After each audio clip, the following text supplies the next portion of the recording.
Hello class. Today we're going to have the last video for a little while, and what we're going to do is construct the incenter of a triangle, define it, and discuss its properties.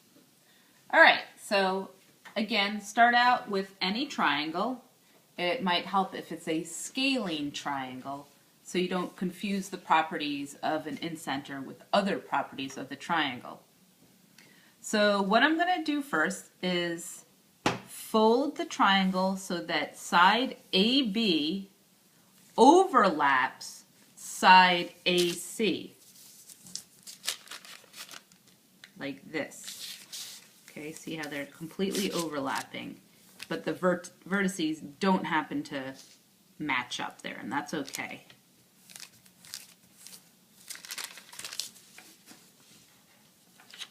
Now I'm going to trace the fold.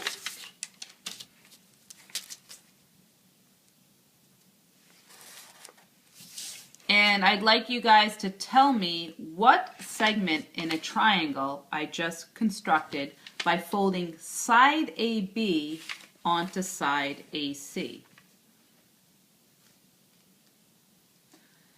Alright, so that was the angle bisector of angle A. So I'm going to go ahead and mark it with congruence marks to show that these two angles are equal in measure. Now I'm going to repeat that construction on the other two angles of the triangle. So to bisect this angle, I will fold AB onto side BC, like this.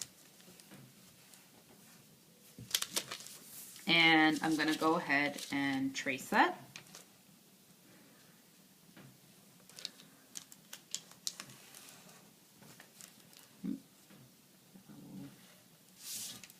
Okay, and I'm going to add some congruence marks using double tick marks to show that I have two congruent angles there. And finally, I'm going to repeat that at the last angle by folding AC onto side BC.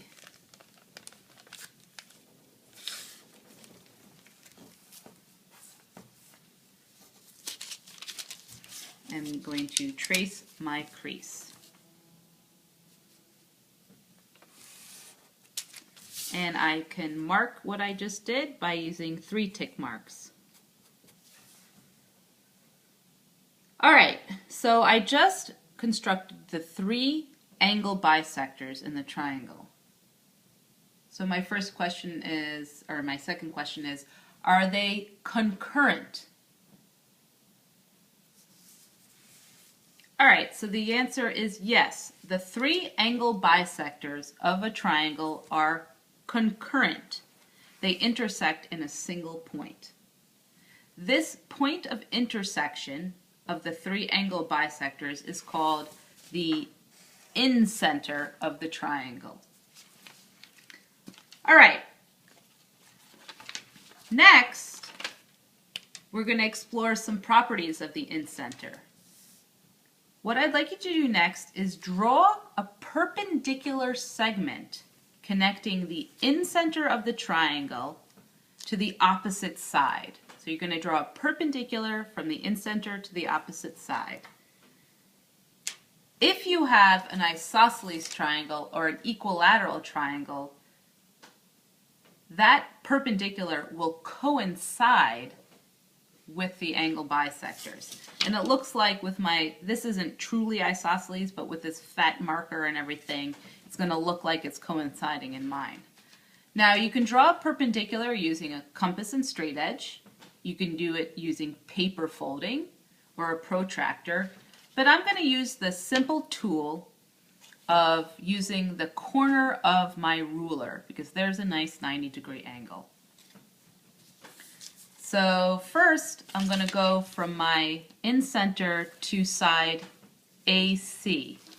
So I'm going to line the bottom part of my ruler up with side AC and hold it so that it goes through the incenter and just trace that there. So there's one perpendicular going from the incenter to side AC. Now I'm going to draw a perpendicular from the incenter to side AB. So I'll line the bottom of my ruler up with AB, and the other edge should go through the incenter. And I'll just trace that, mark it perpendicular. And then I have one more little perpendicular segment to draw from the incenter to side BC. So I line my ruler up with BC, have the other part going through the incenter, and I trace it. Okay, so because my triangle is almost isosceles, that perpendicular seems to coincide with the angle bisector.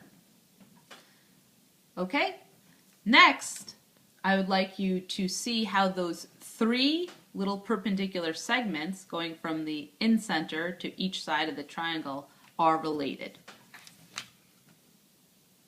Now, you could measure them with a ruler, or you could use patty paper and trace one segment and then compare its length to the other two little perpendicular segments.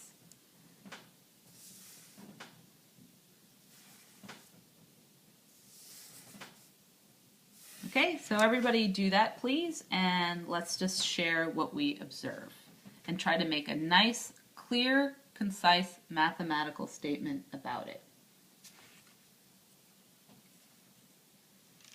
Okay, so hopefully you noted that those three segments are congruent. So we can say that the incenter is equidistant from the three sides of the triangle.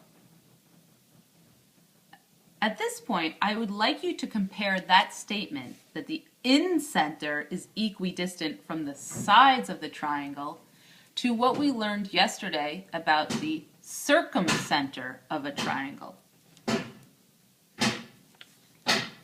All right, now finally, why is this called the incenter?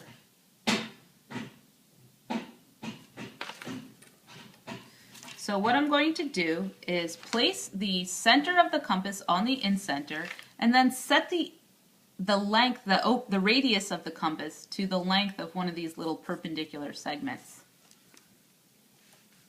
that represents the length between the incenter and the sides of the triangle.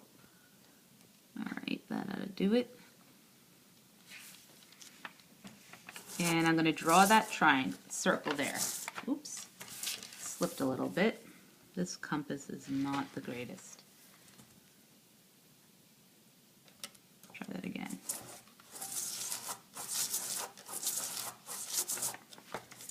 Okay, let me erase that line I messed up on there, or curve I messed up on there. Okay, voila, here we have it. All right, so let's discuss the meaning of the word incenter, and of course compare it to what we discussed yesterday about the circumcenter. The end.